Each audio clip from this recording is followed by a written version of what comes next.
We want to broaden their scope of understanding.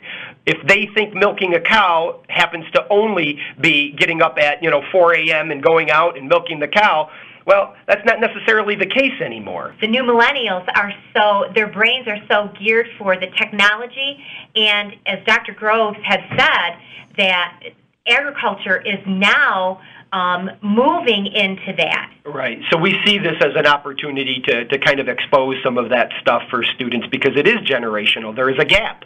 And we feel like we need to take some responsive action, and we believe that this is exactly that. And I think it's important, and Janelle was just sort of hitting on the tip of the iceberg that I think we've all heard in a lot of different conversations. When we talk about there's good jobs here, locally, we have these 4 zones. In each one of these zones, we have several vendors, if you will, in each station. So just to give you a little bit of what the day might look like for a student, they'll move through the day into each one of these zones.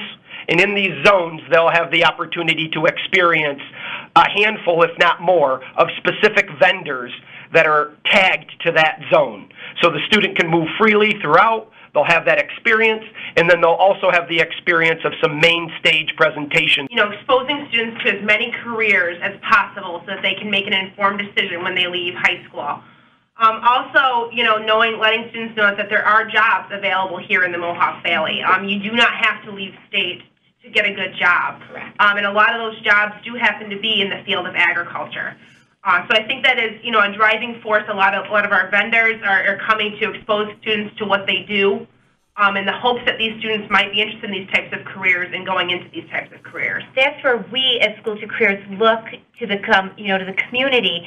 We need our community support for those business tours for that exposure, for those job shadowing experiences for that exposure, and for internships for the same very reason, for helping them make that well-informed decision.